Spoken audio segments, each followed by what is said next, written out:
from the Catholic University of Eastern Africa. Welcome to the first of two running mates editions of the Presidential Debate 2017. My name is Sophia Wanuna of KTN. And my name is Fred Indemuli of Citizen TV. Now, this debate has been organized by the Debates Media Limited, a broad partnership of mainstream media houses comprising television, radio, newspapers, and online platforms. Indeed, and the format, rules, and guidelines of this debate have been developed by Media Debates Limited in keeping with the best international practices and have also been aligned with the context of Kenya and Kenyans. Now, these rules have been shared with all the 8 presidential campaigns, and the rules prescribe that only presidential candidates and their running mates duly nominated by their parties and cleared by IEBC can take part in tonight's debate. As your moderators this evening, we shall be guiding discussions between the presidential running mates on selected thematic areas that have also, as per regulations, been shared in advance with the respective campaign teams. The questions are, however, our own and have not been shared with anyone. Now, this debate is taking place in front of a selected audience that includes ordinary Kenyan voters. The audience will quietly follow the debate, and no jeering or cheering, no clapping or applauding, except for that moment when we welcome the running mates onto the stage. And that moment is now. And remember, they talked about balloting earlier, Kanze, of course, as well as Nimrod, but that balloting did not take place this evening owing to the fact that we just have one running mate that is participating in this running mates debate. So help me in welcoming Muthiora Kariara, who is the running mate to the presidential candidate Japeth Kavunga on an independent ticket.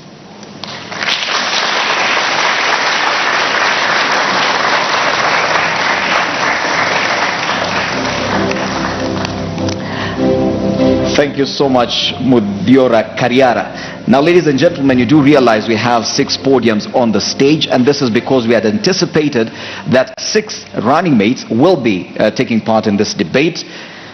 We do have Muthiora Kariara on stage. The other candidates that want to participate include Emmanuel Nzai, running mate to Ekuru Aukot of the Third Way Alliance. All right, also tonight we had expected Joseph Momanyi, who's running mate to Cyrus Jirongo on the United Democratic Party ticket. Also, we had anticipated that Moses Marango, running mate to Joseph Nyaga, an independent candidate, would be taking part in this debate. As well as Miriam Mutua, who is running mate to Michael Wainaina. And last but not least, of course, we had also hoped to have Titus Nyetuni, running mate to Mohammed Abduba Dida on the party Independent Alliance for, or rather, the Alliance for Real Change Party. Yes, but ladies and gentlemen, we now have Muthiora Kariara. Once again, a round of applause for Mr. Kariara.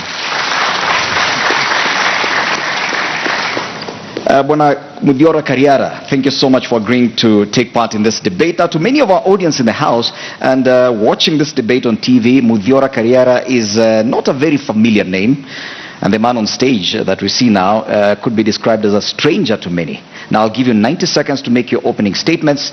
Tell us, who is Muthiora Kariara? Hamjambo wa Kenya wenzangu, jina langu ni Muthiora Kariara. Mimi ni mwaniaji mwenza wa Dr. Japeth Kavunga Kaluyu. We're seeking your votes in the forthcoming general elections on an independent ticket. It's been said that not much information is out there about me or my presidential candidate. But then those who have been seeking a leadership that is responsive and transformative, the kind of leadership that this nation needs, have encountered us. Now, we are a duo that is dynamic, that's presenting fresh ideas, that's bringing new ideas that this nation needs in order to modernize and industrialize. Now, I'll be taken aback if I do not address why I'm here alone today. 6 of us are supposed to be in this first debate, but then just one is here. We applaud the efforts that the Debates Media Limited have taken to have this debate. They've given us a platform to tell Kenyans what we intend to do for them, should they give us the mandate to run this nation. The rules were a bit difficult for some of us to take. We wrote to the team and said that it would be good if they adjusted and gave us a single podium. There has been communication between the candidates. There has been communication between the debates media. And actually, I would like to make my statement that I was appalled when I had a statement from the Deputy President that there has not been consultation about them with regard to the debates. Truth of the matter is, there has been constant communication. Dr. Kavunga and I decided to step up and seek your mandate to lead this nation because we have leaders who are not ready to account to the nation. We are leaders who want to take Kenya to the next level. There has been so much talk. What Kenya needs is action. Action that's driven by sincerity. Action that's driven by patriotism. So you ask who Muthiora is. Muthiora ni kijana wa Kenya, kijana mzalendo. And Dr. Japeth Kavunga, my presidential candidate, and I are ready for duty. Okay. Thank you so much, Bwana Kariara, for that opening statement. Now, you describe yourself as kijana. You will be a heartbeat away from the presidency if at all your candidate is elected president come August the 8th. A heartbeat away from becoming commander-in-chief. Now, what would you say has prepared you for such an onerous task? My journey as a leader began when I was a little kid. Fortunately, I have lived in almost every province of Kenya. I was born in Migori County. To be precise, a town called Isebania. My names, like they say in Kenya, betray me. When I say I'm Muthiora Kariara, people wonder how come I'm from Kuria. Now, I have lived amongst the Kuria. I went to school in Migori where I was with the Luo. I have lived amongst the Kalenjin. Today, I stand here not as one of the very privileged Kenyans that we have who live in the leafy suburbs of Nairobi. I actually live in Kawangware, where we have almost every tribe represented. I have seen the journey that Kenyans have to go through. Now, we were addressing what makes me think I'm qualified to be a heartbeat away from the presidency. I have led people. I have led teams. I've been a team player, and often when I stepped forward to take responsibility, I was given the chance because I'm a committed person. I know how to harness synergy. I know how to make a good call when I'm called upon. Like you guys in this auditorium here today and Kenyans watching me will agree that I made the right call coming for this debate. So I'll definitely be making the right decisions for Kenya. I am an independent thinker, and I'm not afraid to call it the way I see it, especially when there is proof that my judgment is correct. So I know I can run this nation should a situation arise that requires me to be head of state. I'm bold, I'm courageous. More than all that, I know how to make people work together. What Kenya needs is a leader who's not only willing to listen, but who's also willing to lead from the heart. Like I said earlier, I know Kenya's struggles because I go through that every day. So again, like I said in my opening statement, I'm ready for duty. You can count on me. Well, there you mentioned that you've led teams. What teams and in what way are you leading them? I've been a soccer player. I'll start at that. I remember at age 16, I was the CEO to a team down in Isebania. I brought these boys together because they needed a leader. Now, that's where I began to mobilize people for a common purpose. When I went ahead and joined university, I served as a student leader at the University of Nairobi. I was the SONU Secretary for Sports and Entertainment between the years 2005 and 2006. I was chairman for the Nairobi University Sports Council organization. And every time I got an opportunity to lead, the results were impressive.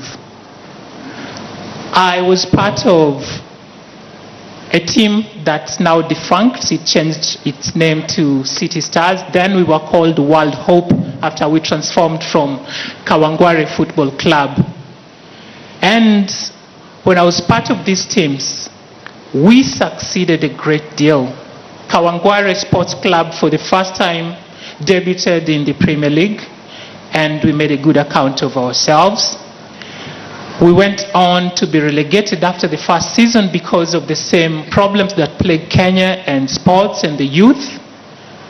But then we were able to secure sponsorship as City Stars, and in one season we were able to get back into the Premier League. So you go back to my record, I'm talking about my ability to function in teams. I'm not just a sportsman. I am a banker. I started my banking career at Consolidated Bank, and in a very short time, they trusted me to lead a team that was supposed to oversee the process of switching over from their old core banking system. Okay. And I delivered that with success. Okay. Now, besides that, we could go on and on, because my record really is a concrete one. Okay, thank you for that. And you describe yourself as a leader, but why the presidency? Why not any other leadership role? We have so many right now. Why the presidency? I was born in Kenya. I live here.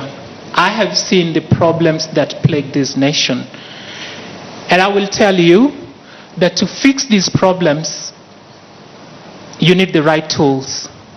You need the right instruments. Today, you ask someone to account and they point to the top. They say, why would I do that when the people up there won't do the same? Now, to effect the kind of change that this nation needs, the office that provides the tools and the instruments is the presidency. So, feeling competent and ready, and because I'm allowed to contest for that position, I thought to step up and lead this nation in that capacity. I need some clarity on that. Are you saying that these other roles that we have for leadership do not have the needed capacity, that you only need to be president for you to make any change? Fred, when you're hungry and you need a meal, you buy maybe just a couple of vegetables, something small to satisfy you. But when you have to make a meal for a bigger population, then you need more resources, you need more space to do that. I could have vied for an MCA if I was satisfied that it's just the people in that locality who need good leadership. But then it's the whole nation that needs the kind of leadership that Dr. Kavunga and I are ready to offer. It's not just a constituency, it's not just a county, it's the whole nation. At the levels that you've just described, a lot of Kenyans are courageous and they're stepping up to take those roles. Where people are shying away from contesting is the positions that matter, because they think we will be judged that we are spoilers, or we might not be from a popular community, so let's not go for it. People are shying away from the ultimate responsibility, which is what we decided we're not going to take. So what do you understand the role of the Deputy President in Kenya to be? The Deputy President of Kenya is to act as President in case for some unfortunate or not unfortunate, in case the President is not able to discharge his duty. He's supposed to be a symbol of national unity. He's supposed to be an office that offers leadership to the entire nation. So I understand the responsibilities that come with this position are huge, and I know I'm ready to handle that. And how is it your position would weigh into that of your candidate as president and you, if elected, as deputy president? You've talked about your office, if elected, deputy president. It's about national unity, right? Is that what you said? Yes. And that if some misfortunes happen and you'd have to take over office. But how is it you come in supporting your candidate, if elected as president? Well, I have an experience with the people of Kenya. I have an experience with the problems that face this nation. So every step that my president will be taking, I'll be there with him to help him make an informed choice about what action needs to be taken. I'm there on a supporting role for as long as he's able to discharge his duty. And when delegated to undertake national duties, I'll step up and do that. Yes. You said that the principal role of the Deputy President is to assist the President in discharging his duties. So far we've had one Deputy President since the promulgation of the Constitution. How different do you hope to define that role of Deputy President? How different from the one Deputy President that we've had? We've had a government that, in my assessment, has made a good effort in serving the Kenyan people. They've done a good job. What we are saying is, it's not the best that this nation can do. We've had a government that, instead of leading in a consultative manner, it leads in an instructive manner.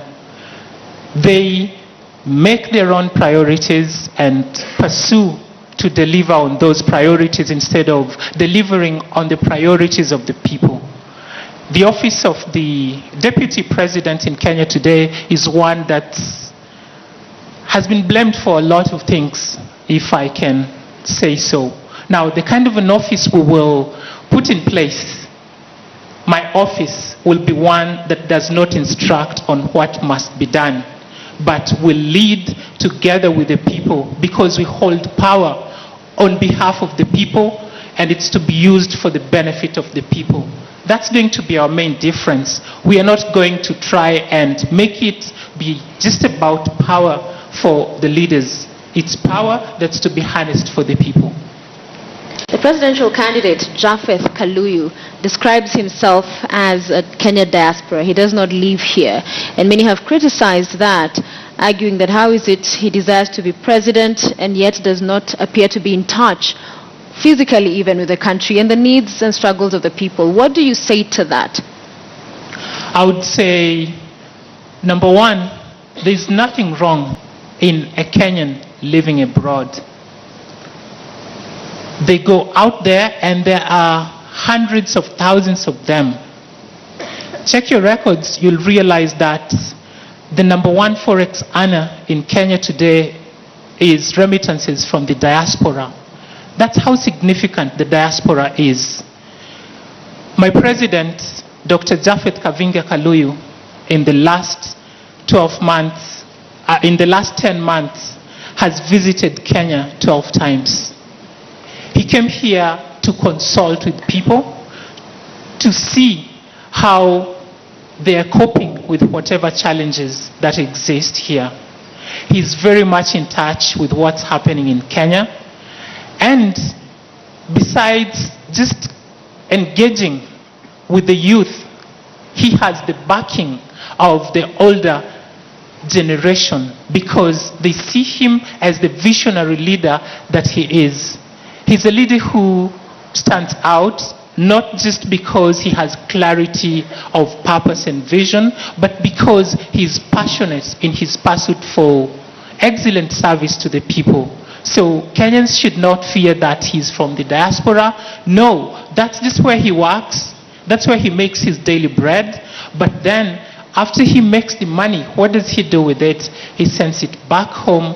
It's invested here for the benefit of Kenyans. For the benefit of Kenyans, and those are remittances that are coming in, but you also have taxpayers here in Kenya. There is a lot that's coming from within. So to those who argue, because one of the things you said that makes you competent for the job is that you live with the people, you understand the people. And you have just said he's come 10 times in 10 months. All right? And before that, for a long period of time, he was not here. So how do you convince a Kenyan watching you tonight that these are people who really understand and will lead this country to where it needs to be? I'll give you a brief description of Dr. Japeth Kavunga's story. Back in the days when he was still based in Kenya, the community in which he hails from saw that there was need for one of their own to be sent abroad to go and learn something that could not be learned here. So he went abroad, specifically to the United States, and while there, he was able to obtain the best education offered by the universities in the United States. So he's been learning, gathering skills and knowledge that may not have been possible to gather locally. He has worked in Wall Street. He has consulted and worked for foreign governments. So when we talk about his experience, he's bringing in something that someone who has not left Kenya may not actually have. Now, look at me as his deputy president. I've told you that I'm born and bred here. I'm in touch with the heartbeat of Kenya. Now, look at the fusion of the two worlds. By the way, it's not that he does, every month he has to send remittances to support his friends and families here in Kenya. So it's not like he's coming to learn about what Kenya's problems are. He has researched and he has a concrete document. It's actually our blueprint for our manifesto. We call it the 6-point plan. This we developed together. His input, my input, in between Kenya's inputs. So make no mistake, he's a guy who's ready for duty and he's bringing all that experience and knowledge that he's learned out there for the benefit of Kenya. Okay, thank you. Enough of Japeth Kavunga Kaluyu. Let's discuss about Muthiora Kariara. And you said earlier, yes, you've worked in the banking industry. And as part of the thematic issue that you're handling in this debate is economy. The capping of bank interest rates has been cited as having partly contributed to failure by the current administration to achieve double-digit growth. As a banker, do you agree with that assessment? Not 100%. The capping of interest rates was to help people who borrow to not get exploited by this banking system that we've had before the bill became law. Now, obviously when there's new legislation and people are trying to adjust, sometimes we have teething problems, which is what Kenya is currently experiencing. The banks were used to making, sorry if I'll use this word, pornographic profits. Come again? Our Kenyan banks are used to making profits that are abnormal. I said pornographic because sometimes it's good to be sincere. Let's go with obscene. I totally agree, but I'm disappointed because what they have been doing is looting Kenyans through those interest rates which were obnoxious. Now, the profits they are making today are acceptable. They are within range. They are still able to do business. The only thing they have not accepted is that that's the new normal. Now, they have made the rules on borrowing difficult. And unfortunately, our government has helped them in that quest, because instead of looking for other avenues to raise revenue, our government has also been borrowing heavily in our local financial markets. Now, my idea would be, when we take power, when Kenyans give us the mandate to run this nation, and I'm sure there'll be very rational leaders coming into the next parliament, we will look into how we can change the capping. You see, we have capped the upper limit. Now, what we need to change within that framework is give the banks some room to play with between the CBR rate and the upper limit. That would give the banks a bit more flexibility in terms of borrowing, and then we go hard on them to make sure that they do not deny people credit just because it's not profitable for them. But what does that mean, going hard on them? Because what this cap has done with banks trying to survive is deny many Kenyans loans because of the risks involved.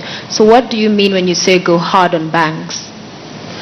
We will look to institute regulations that tax money that lies idle, that's just kept there, maybe for speculative purposes. When banks hold money and not give it out because they don't think the customers are creditworthy, we will have in place rules that actually make it expensive for banks to just hold money that they should otherwise be lending out. All right, let's get to the audience now, and I understand we have some questions. And I'll begin with Desmond Boy, who is monitoring and evaluation specialist. Desmond?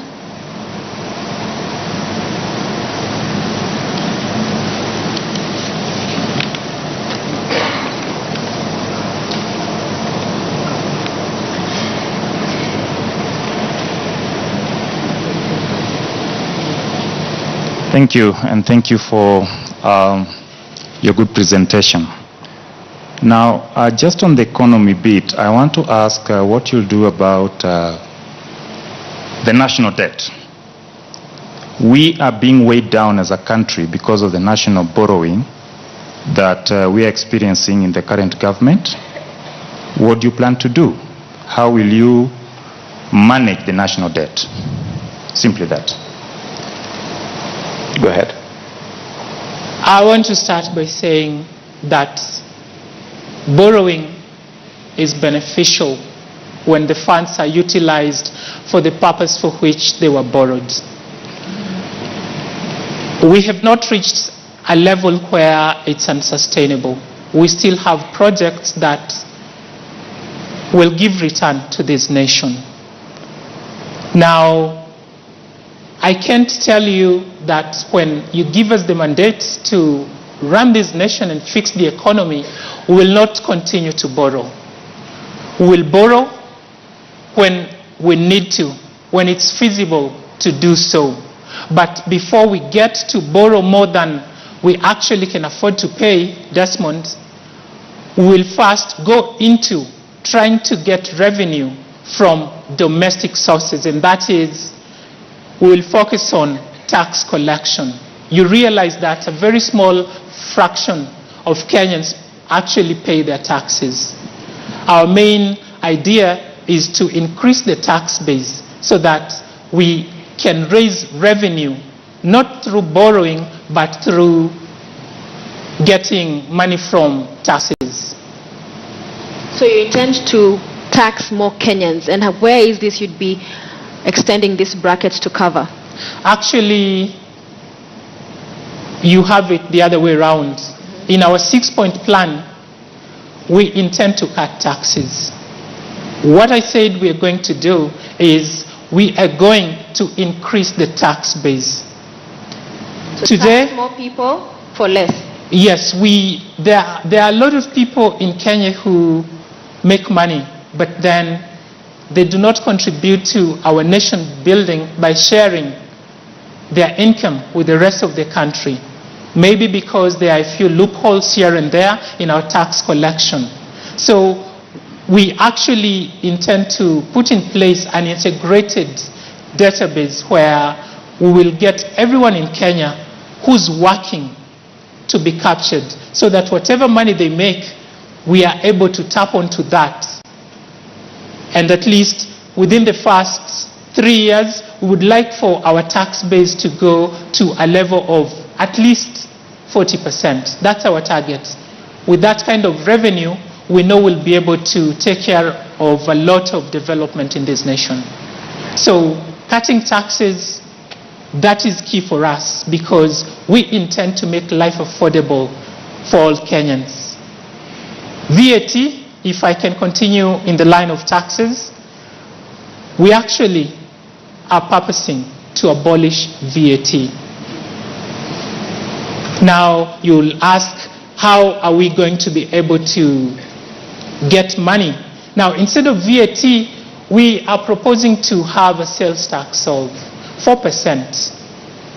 That we believe will give Kenyans an opportunity to have disposable income, so that even as they go to work, they have some income that even after spending or consuming, they have something to save.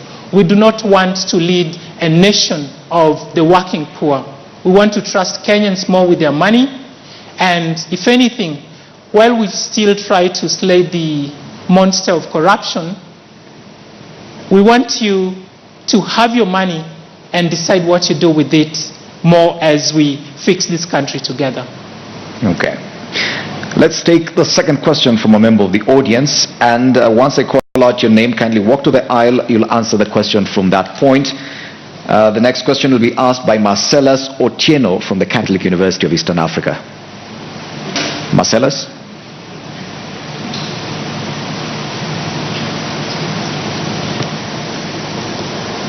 Thank you very much.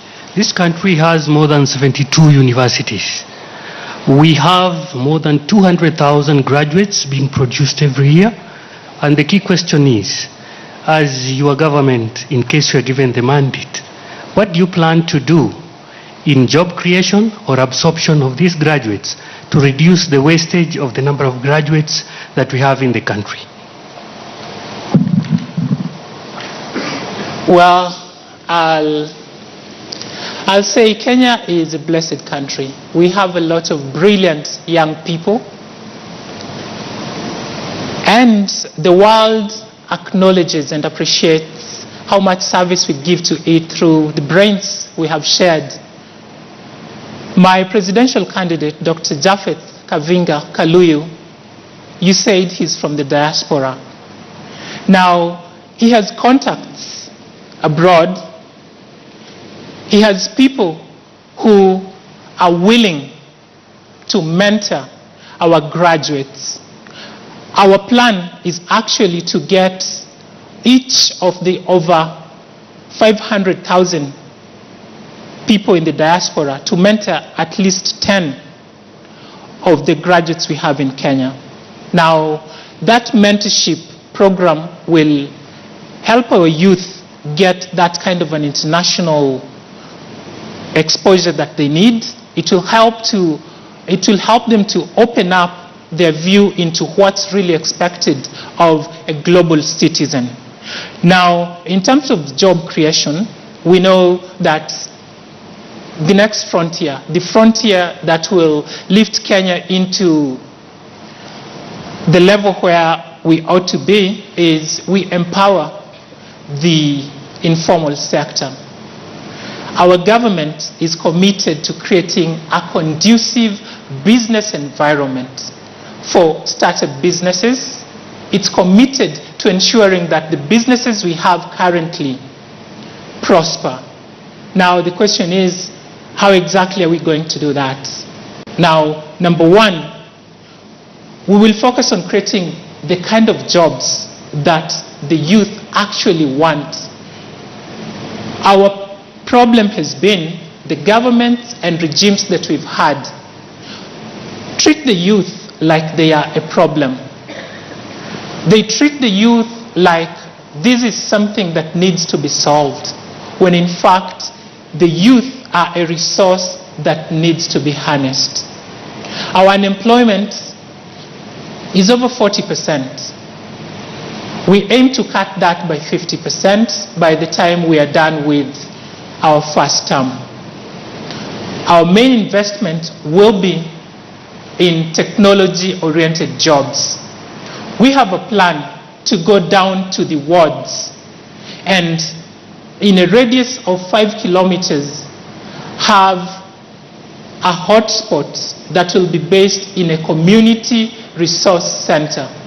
Now, this community resource center will be manned and run by the fresh graduates that my friend Marcellus mentioned.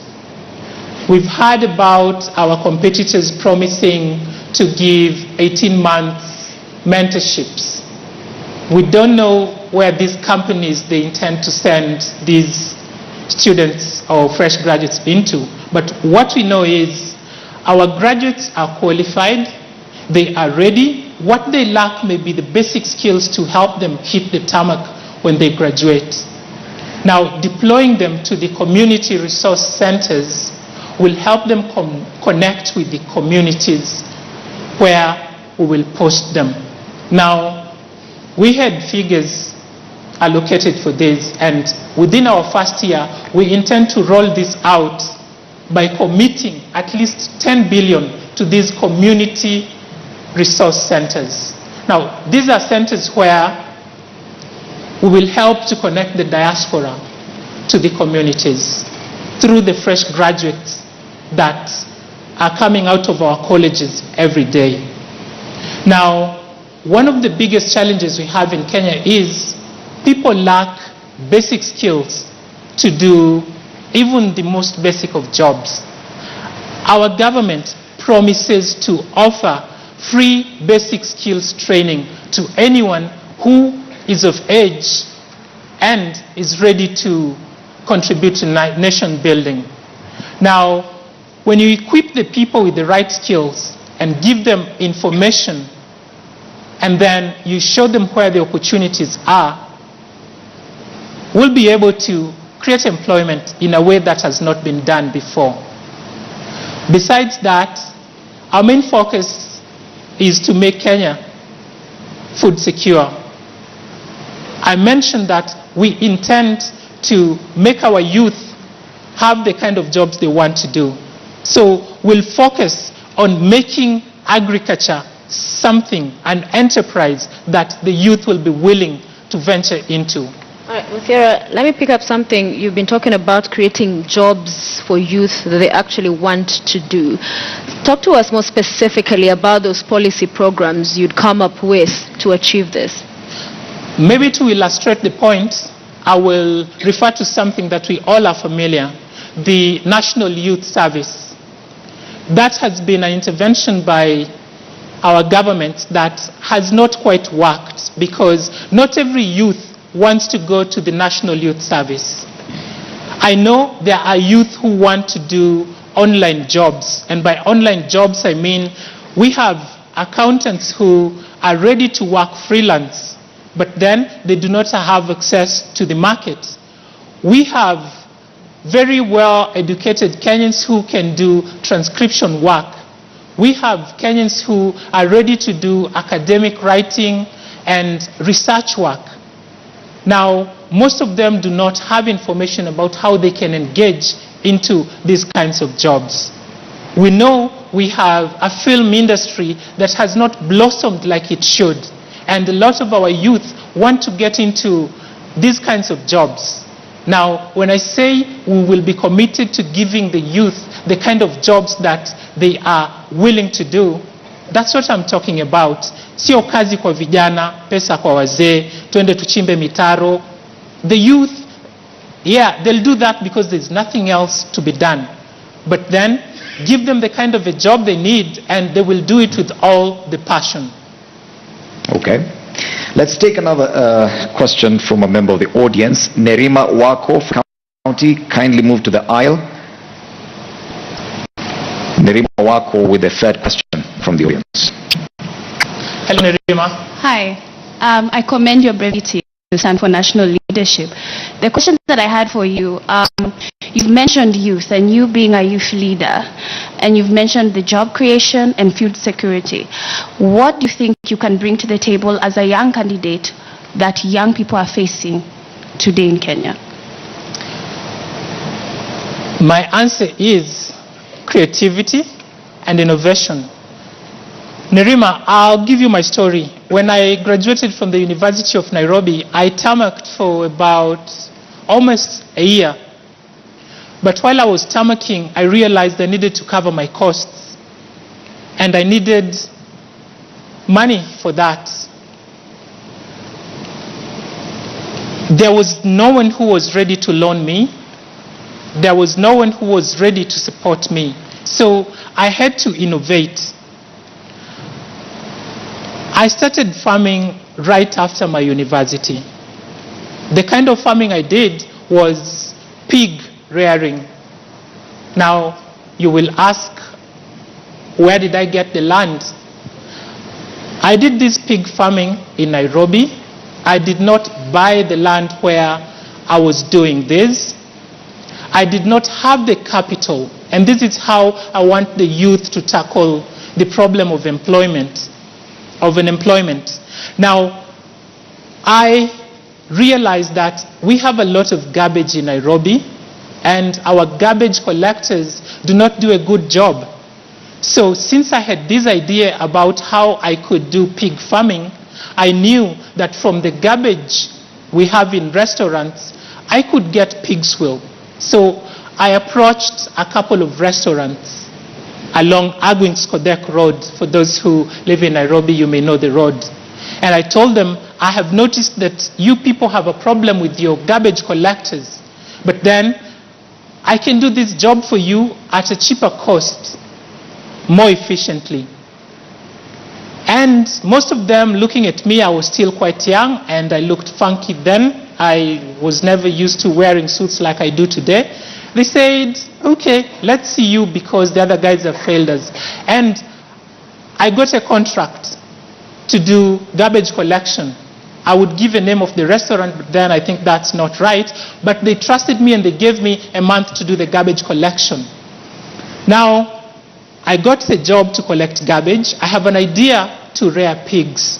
I don't have a truck. I don't have a site where I'll do the pigs thing. So I approached someone and asked them if they could lend me some space and I would pay them rent for the space. And fortunately, they accepted. And I was able to get space to put up a structure for the pigsty. Now, the next problem was, where do I get the pigs? I knew of a friend who had a problem with pigs, and I told him, if you give me 10 pigs, in 6 months they'll have fattened, and you can give me 3 of them. Now, what I was looking for is, I have garbage that I have to dispose. I don't have where to throw this garbage. But if I collect it, I come, feed it to the pigs, it will be consumed.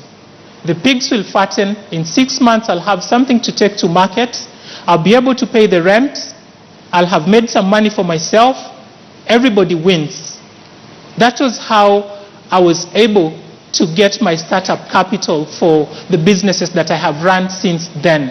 So I will ask the youth not to see agriculture as something for the old people. We can do animal husbandry. We can do crop farming.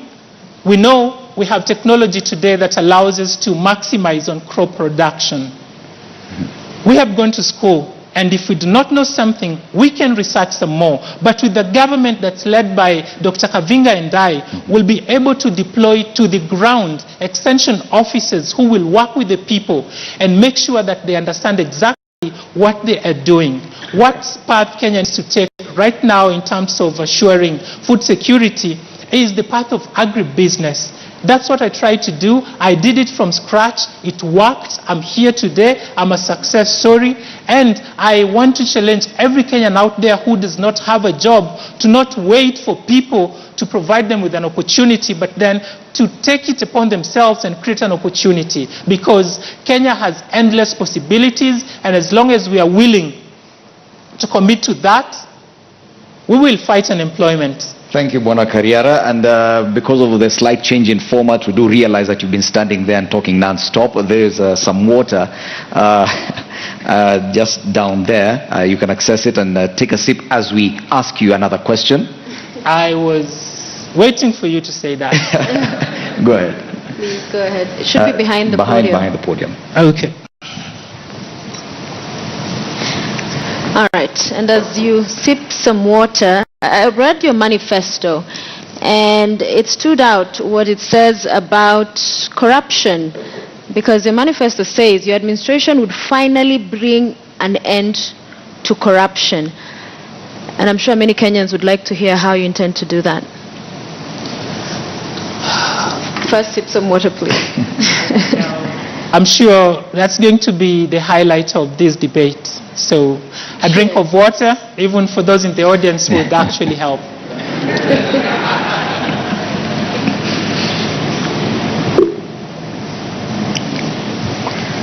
Kenya loses over 700 billion to corruption. That's about a third of our budget, national budget. You make money and then you throw it away. What's the point in making the money in the very first place? We intend to use common sense. Where I come from, I told you, I live in Kawangware. Mwizi akishikwa, I don't know, is anyone here from the ghetto? Do you have experience in the streets? What do we do to the thieves? Do we wait to take them to court when we catch them red-handed? We deal with them right on. Now, I do not represent any special interest group. Most of you have not known about me because I was not funded by any cartel. My president has no affiliations to any cartels in this nation. So when we assume office, you can be sure we won't have tenderpreneurs. Allow me to jump in. When you say you deal with them right on, what do you mean? What I mean is this. Okay, you may ask now, let me just explain it in a holistic manner. We are counting on the Kenyan people to help us fight corruption. How we can achieve that today is this way. On August the 8th, we have an opportunity for our voice to be heard through the ballot. If you help us by electing into office MCAs, women representatives, MPs, senators, and governors who are beyond reproach, then you are helping us to start the war against corruption. Now, my appeal to you is you make the job easy for us by, number one, only voting for leaders of integrity. If a leader has a questionable character, if there's any shred that they have been involved in looting public coffers, my appeal to you is do not vote for them. Fagia wote. We are running for president, and we know that the Jubilee government has been the most corrupt government that this nation has ever had.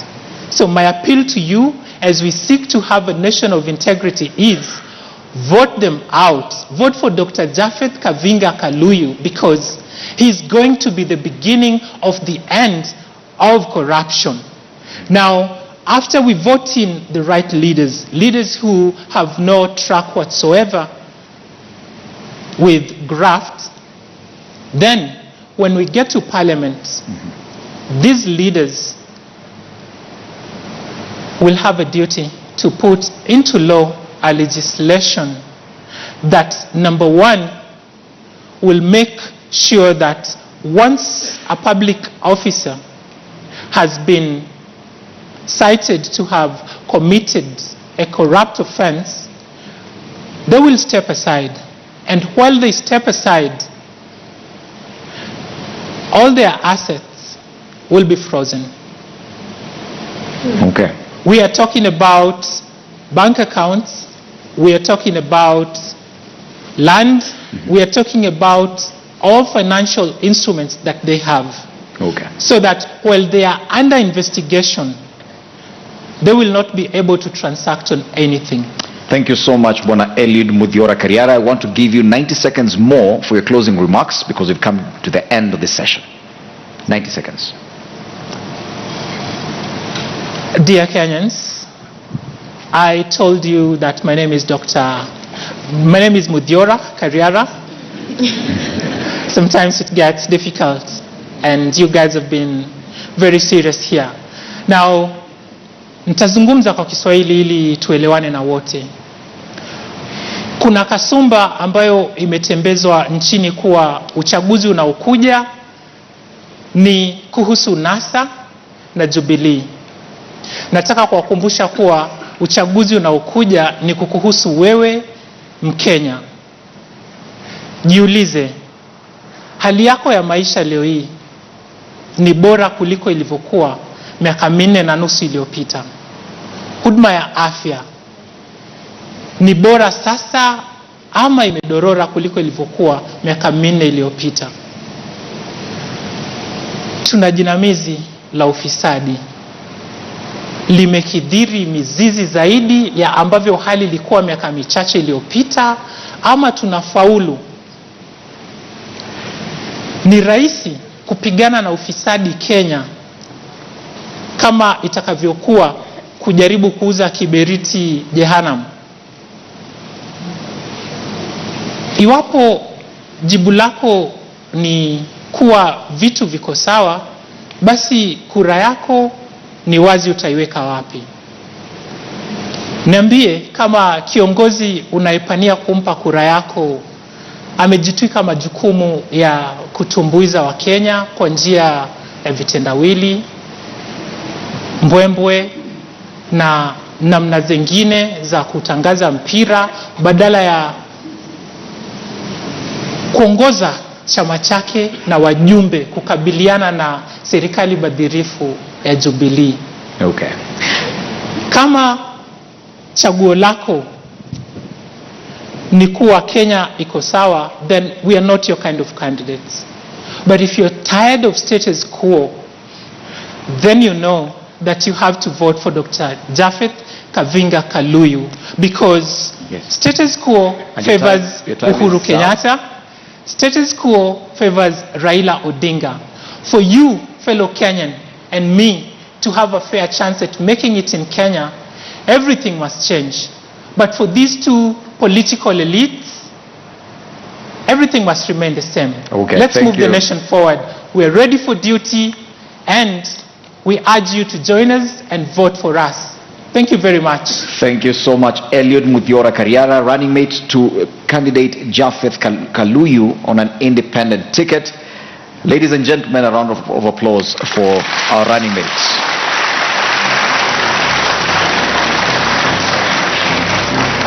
You can kindly step forward to this position and acknowledge the applause.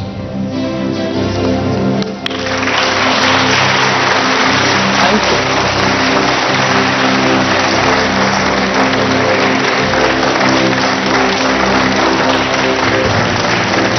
Thank you.